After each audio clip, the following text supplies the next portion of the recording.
Hello student. तो आप सभी का एक बार फिर से हमारे यूट्यूब चैनल में बहुत बहुत हार्दिक स्वागत है। तो फिर से हम देखेंगे साइंस के मोस्ट इम्पॉर्टेंट एमसीक्यू जिनकी की पॉसिबिलिटी है जो कि हमारे एग्जाम में आ सकते हैं। ठीक है, तो बिना किसी देरी के let us start this video. तो हमारा पहला प्रश्न क्या है? हमारा पहला क्वेश्चन है, ऊर्जा की आवश्यकता होती है। ऑप्शन ए है भोजन के पकाने में, ऑप्शन बी है बिजली जलाने में, ऑप्शन सी है पानी गर्म करने में, ऑप्शन डी है उपरोक्त सभी में।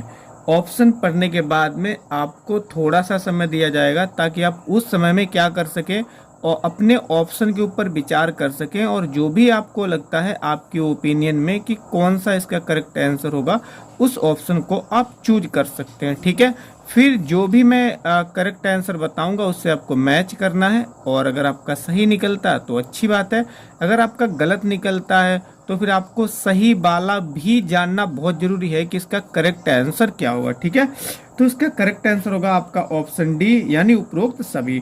तो देखिए, ऊर्जा एक ऐसी चीज है, हम कुछ भी काम करते हैं तो उसमें ऊर्जा की हमें आवश्यकता पड़ती है। चाहे हम भोजन को पकाते हैं तब भी हमें ऊर्जा की आवश्यकता पड़ती है, बिजली जलाने में इसमें भी ऊर्जा की आवश्यकता पड़ती है, पानी को गर्म करने में इसमें भी ऊर्जा की हमें आवश्यकता पड़ती है। क्वेश्चन नंबर सेकंड है, मनुष्यों को जितनी ऊर्जा की आवश्यकता होती है उसका अधिकांश भाग वे प्राप्त करते हैं। क्वेश्चन को पहले समझ लो। क्वेश्चन कह रहा है कि हम जो है, मनुष्य का मतलब हम लोग, व्यक्ति क्या होता है कि उसे दिन प्रतिदिन ऊर्जा की आवश्यकता होती है। कह रहा है वो उसका अधिकांश भाग किससे प्राप्त करता है। ऑप्शन ए है ईंधन से, ऑप्शन बी है विद्युत से, ऑप्शन सी है उपरोक्त दोनों में से, ऑप्शन डी है किसी से नहीं। देन इसका जो है करेक्ट आंसर होगा ऑप्शन सी यानी दोनों से। देखो आप जो है इसको प्रैक्टिकली भी समझ सकते हो, क्योंकि अगर एक दिन अगर लाइट चली जाती है तो हमें इसकी इम्पोर्टेंस पता चल जाती है। सारे के सारे काम जो है ना हमारे ठप पड़ जाते हैं, मतलब होते नहीं है। दूसरा है ईंधन, अगर घर में ईंधन ना हो तो भोजन भी नहीं बनता है। तो ईंधन भी जो है ना आधुनिक काल में एक बहुत बड़ा जो है ऊर्जा का स्रोत बन के उभरा है। तो इसका करेक्ट आंसर क्या होगा? Option C. फिर क्वेश्चन नंबर थर्ड है, निम्नलिखित में से कौन पृथ्वी के क्रोड में संचित है। ऑप्शन ए कोयला, option B petroleum and option C प्राकृतिक गैस, ऑप्शन डी उपरोक्त सभी। इसका करेक्ट आंसर होगा उपरोक्त सभी। कहने का मतलब है जो पृथ्वी है उसके क्रोड, क्रोड क्या है? एक पृथ्वी की परत है, तो उसमें आपको जो भी ये संसाधन है ये तीनों मिलते हैं। क्या? कोयला भी मिलता है वहीं पे, पेट्रोलियम भी मिलता है एंड प्राकृतिक गैस भी आपको वहीं पर मिलती है। क्वेश्चन नंबर 4 है, निम्न में से किसे ना तो नष्ट किया जा सकता है और ना ही उत्पन्न किया जा सकता है। ऑप्शन ए सीसा, option B carbon, option C ऊर्जा एंड ऑप्शन डी लकड़ी। इसका क्या आंसर होगा? जल्दी से आप सिलेक्ट कर सकते हैं जो भी आपको लगता है कि इसका राइट आंसर होगा। तो चलिए मैं बता देता हूं, इसका करेक्ट आंसर आपका होगा ऑप्शन सी ऊर्जा। ऐसा माना जाता है, ऊर्जा का जो सिद्धांत है वो कहता है कि ऊर्जा को ना ही हम उत्पन्न कर सकते हैं और ना ही हम नष्ट कर सकते हैं। जैसे मान लो हम इसे जो है कि एक प्रैक्टिकली एग्जाम्पल के थ्रू जो है हम समझते हैं। जैसे मैंने बता दिया कि भाई अभी आया था कोयला, कोयला ऊर्जा का स्रोत है ना। कोयला क्या है? ऊर्जा का स्रोत है। तो देखो कोयला ये है, अब कोयलों को हम जलाएंगे है ना, तो मतलब हम अपनी समझ से तो कोयले को नष्ट कर देंगे, लेकिन पूरी रूप से नष्ट नहीं होगा। जब हम कोयलों को जलाएंगे तो यहाँ से कुछ ना कुछ हमें अवशेष मिलेगा। अवशेष का मतलब क्या है? हमें जो है राख मिलेगी जब हम कोयलों को जलाएंगे। राख में भी तो ऊर्जा होती है। भाई राख को अगर हम खेत में डाल दें तो खेत भी तो हमारा तेज हो जाता है, वो भी फर्टिलाइज हो जाता है। तो इसी एग्जाम्पल के माध्यम से हम समझ सकते हैं कि ऊर्जा को ना तो पूर्ण रूप से नष्ट किया जा सकता है और ना तो उसे उत्पन्न किया जा सकता है। क्वेश्चन नंबर 5 है, निम्न में से कौन ऊर्जा स्रोत के उदाहरण है। ऑप्शन ए पानी, ऑप्शन बी ज्वार भाटा, ऑप्शन सी पवन एंड ऑप्शन डी आपका उपरोक्त सभी। जल्दी से करेक्ट आंसर जो भी आपको राइट आंसर लगता है आप सिलेक्ट कर सकते हैं। तो इसका करेक्ट आंसर होगा ऑप्शन डी पानी। देखो जब कोई भी रेसर होता है, मतलब जो रनिंग करता है, तो जब वो थक जाता है तो सबसे पहले वो पानी ही मांगता है, क्योंकि उससे उसको जो है मतलब जो रेसर है और उसको पानी से जो है ना काफ़ी ज़्यादा एनर्जी मिलती है। ज्वार भाटा में भी ऊर्जा होती है, क्योंकि ज्वार भाटा के थ्रू भी हम लोग लाइट को बना सकते हैं। पवन, तो इसमें तो भाई होती ही होती ऊर्जा है। अगर पवन में ऊर्जा ना हो तो फिर हम पवन चक्की कैसे बनाएंगे, उससे ऊर्जा कैसे उत्पन्न कर सकते हैं। तो इन सभी में ऊर्जा होती है, ऊर्जा के स्रोत हैं। फिर जैव गैस में निम्नलिखित में से सबसे अधिक प्रतिशत किसका पाया जाता है? ऑप्शन ए एथेन का, ऑप्शन बी मीथेन का, एंड ऑप्शन सी ब्यूटेन का, ऑप्शन डी प्रोपेन का। इसका करेक्ट आंसर होगा ऑप्शन बी मीथेन का। ठीक है, इसका सबसे ज्यादा प्रतिशत जो है वो जैव गैस में आपका पाया जाता है, आपको ध्यान रखना है। नेक्स्ट पे आते हैं क्वेश्चन नंबर 7 पे। रेडियो सक्रियता की इकाई है। Option A volt, option B ampere, option C curie and option D second. इसका करेक्ट आंसर होगा ऑप्शन सी क्यूरी, यानी जो रेडियो सक्रियता की इकाई है उसे क्यूरी कहते हैं, क्योंकि इसकी जो खोज की थी वो क्यूरी नामक मैरी क्यूरी का आपने नाम सुना होगा, उन्होंने ही की थी और उनको ही जो है नोबेल पुरस्कार भी इस पे दिया गया था। क्वेश्चन नंबर 8 हम स्किप कर सकते हैं क्योंकि इम्पोर्टेंट नहीं है।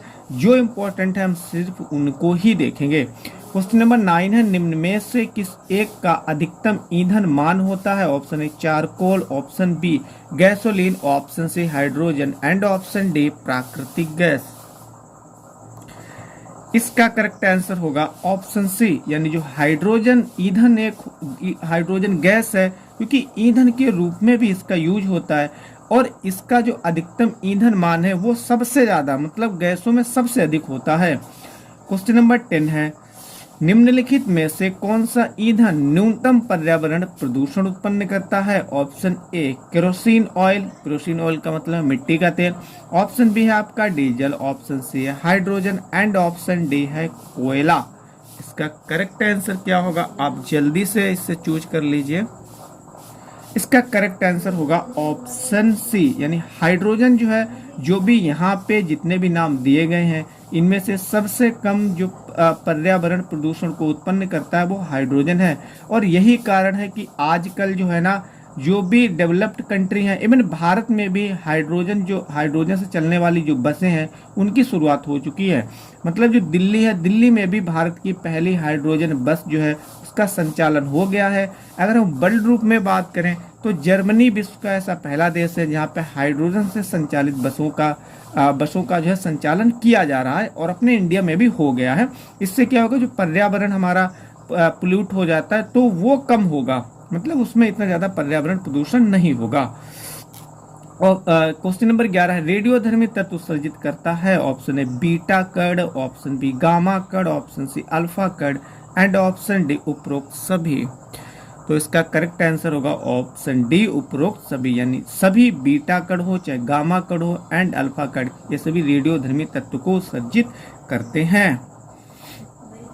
ये इम्पोर्टेंट नहीं है, हम इसे स्किप कर सकते हैं क्योंकि हम सिर्फ इम्पोर्टेंट चीज़ों को ही डिस्कस करेंगे जिनकी जो है पॉसिबिलिटी हो कि जो हमारे एग्जाम में आ सकते हैं। क्वेश्चन 13 बहुत इंपॉर्टेंट, खाना बनाने में प्रयोग की जाने वाली मुख्य गैस निम्न में से है? Option A methane, option B nitrogen एवं ऑक्सीजन के मिश्रण, option C carbon dioxide and option D carbon monoxide. इसका करेक्ट आंसर होगा ऑप्शन ए मीथेन, यानी घर में जो खाना बनाया जाता है उसमें जो है मीथेन गैस की मात्रा अधिक होती है। ठीक है, क्वेश्चन नंबर 14 है, द्रवित पेट्रोलियम गैस में शामिल होता है? Option A propane, option B butane, option C ethane and option D उपरोक्त सभी। मैं थोड़ा फास्ट कर रहा हूँ क्योंकि मुझे ये जो है आज इसमें जो जितने भी क्वेश्चन है सब करवाने हैं। ठीक है, तो इसका आपका करेक्ट आंसर होगा ऑप्शन डी उपरोक्त सभी, यानी जो द्रवित पेट्रोलियम गैस है ना, तो इसमें जो गैस में जो भी गैसें होती हैं, प्रोपेन भी होती है, ब्यूटेन भी होती है एंड ये इथेन भी होती है, मतलब तीनों गैसें इसमें जो है द्रवित पेट्रोलियम गैस में पाई जाती हैं। फिर क्या है, निम्नलिखित में से कौन परंपरागत ऊर्जा का स्रोत नहीं है? ऑप्शन ए स्रोत, सूर्य, ऑप्शन बी पवन चक्की, ऑप्शन सी कोयला एंड ऑप्शन डी सागरी तरंगे। इसका करेक्ट आंसर क्या होगा?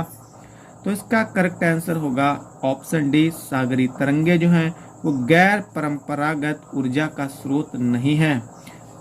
ठीक है, और जो भी जो है ना ये सूर्य है, पवन चक्की है, तो ये क्या है? ये आपकी गैर परंपरागत ऊर्जा का स्रोत ही है। फिर क्वेश्चन नंबर 16 है, ऊर्जा का नवीकरणीय स्रोत है। ऑप्शन ए कोयला, option B petroleum, option C सूर्य एंड ऑप्शन डी प्राकृतिक गैस। तो इसका करेक्ट आंसर होगा ऑप्शन सी यानी कि सूर्य। सूर्य का मतलब यहाँ पे सौर ऊर्जा जो है वो नवीकरणीय ऊर्जा है। नवीकरणीय ऊर्जा का मतलब है ये जो ऊर्जा है बहुत ही बड़ी मात्रा में स्केल है और इससे जो है बहुत कम पर्यावरण प्रदूषण भी होता है। तो इसीलिए हम क्या बोलते हैं? इसे नवीकरणीय ऊर्जा बोलते हैं, या नवीकरणीय ऊर्जा को हम जो है गैर परंपरागत ऊर्जा भी बोलते हैं। ठीक है, अब क्वेश्चन नंबर 17 है। ठीक है, 17 हमें नहीं पढ़ना है। क्वेश्चन नंबर 18, कोयला के अपूर्ण दहन से उत्पन्न होता है। Option A oxygen, option B carbon monoxide, option C sulphate, option D carbon dioxide. इसका करेक्ट आंसर क्या होगा? इसका राइट आंसर होगा ऑप्शन बी यानी कार्बन मोनोऑक्साइड। देखो, जहाँ पे कोयले की बात आ जाए कि कोयला दहन का मतलब होता है जलना, अगर कोयला जलता है तो वहाँ पे कार्बन मोनोऑक्साइड गैस जो है वो उत्पन्न होती है। क्वेश्चन नंबर 19 है यानी 19वां, निम्न में से कौन अनवीकरणीय ऊर्जा का स्रोत है? ऑप्शन ए कोयला, option B kerosene, option C LPG and option D उपरोक्त सभी। तो इसका करेक्ट आंसर होगा ऑप्शन डी यानी उपरोक्त सभी। जो सभी दिए हैं ये क्या है? अनवीकरणीय ऊर्जा के स्रोत हैं। ऑप्शन ए कोयला, केरोसिन एंड एलपीजी, ये सभी क्या है? अनवीकरणीय ऊर्जा के स्रोत हैं। क्वेश्चन नंबर 20 है, निम्नलिखित में से कौन अनवीकरणीय ऊर्जा का स्रोत नहीं है? Option A kerosene, option B सूर्य ऊर्जा, option C cooking gas, option D उपरोक्त सभी। तो इसका करेक्ट आंसर होगा ऑप्शन बी यानी जो सौर ऊर्जा है, जो कि अभी मैंने पढ़ाई था जस्ट, तो वो कैसा है? नवीकरणीय ऊर्जा का स्रोत है, ना कि अनवीकरणीय ऊर्जा का। ठीक है, वह ताप जिस पर कोई विशेष पदार्थ वस्तु की उपस्थिति में जलता है उसे उस ताप का क्या कहते हैं? दहन ताप, गलनांक ताप, ठोस ताप या जीवाश्म ताप। इसका करेक्ट आंसर होगा दहन ताप। ठीक है, वहीं गलनांक क्या होता है? वह कोई भी ठोस पदार्थ जिस ताप पर वो गलता हो, गलने का मतलब मेल्ट करता हो, मेल्टिंग हो जाता हो, पिघल जाता हो, उसको हम क्या बोलते हैं? गलनांक बोलते हैं। ठीक है, क्वथनांक इसका उल्टा होता है।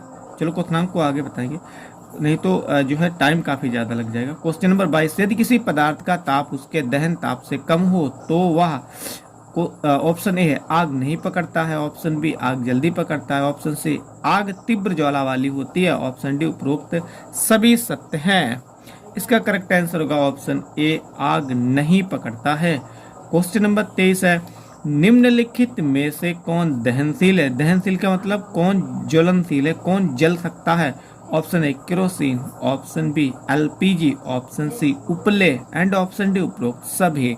बहुत इजी है और इसे अगर हमें नहीं भी पता है तो हम प्रैक्टिकली भी सोच सकते हैं इनमें से कौन कौन सी चीज़ें जो है वो जल सकती हैं।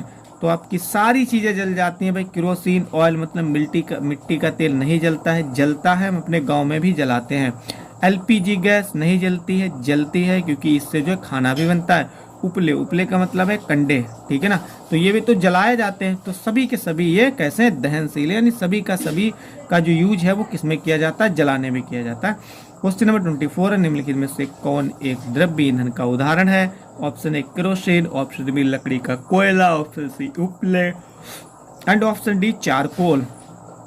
ये भी बहुत इजी क्वेश्चन है, प्रैक्टिकली अपनी लाइफ से जोड़कर भी इसे जो है लगा सकते हैं। अगर कभी नहीं पढ़ा है फिर भी लग सकता है ये। क्वेश्चन नंबर ए आपका केरोसिन। द्रव्य तो जानते हैं, है ना, इनमें से द्रव्य एक ही है तो एक ही होगा भाई, केरोसिन ही। जो मिट्टी का तेल होता है उसको केरोसिन ऑयल बोलते हैं, वही द्रव्य है। लकड़ी का कोयला द्रव्य होता है, जी नहीं ठोस होता है। चारकोल भी ठोस होता है। उपले, तो उपले भी भैया द्रव्य नहीं होते हैं, ठीक है ना, ये भी ठोस ही होते हैं। तो आपका ऑप्शन होगा ऑप्शन नंबर ए मतलब जो ए है केरोसिन वाला वो करेक्ट आंसर होगा। अब आज का लास्ट क्वेश्चन है, वायु की अनुपस्थिति में कोयले को गर्म करने पर एक तैलीय द्रव प्राप्त होता है जिसे कहते हैं। Option A kerosene, option B petrol, option C coal tar and option D उपरोक्त में से कोई नहीं। इसका करेक्ट आंसर क्या होगा? कोल तार। तो फ्रेंड्स ये थे विज्ञान के 25 महत्वपूर्ण प्रश्न। वीडियो आपको कैसा लगा? अगर आपको लगता है कि ये क्वेश्चन आपके एग्जाम में आ सकते हैं और आपको काफ़ी ज़्यादा हेल्प मिल रही है तो आप हमारी वीडियो को लाइक करना बिल्कुल मत भूलें और आप इस यूट्यूब चैनल को भी सब्सक्राइब करें। वीडियो देखने के लिए आप सभी को थैंक यू।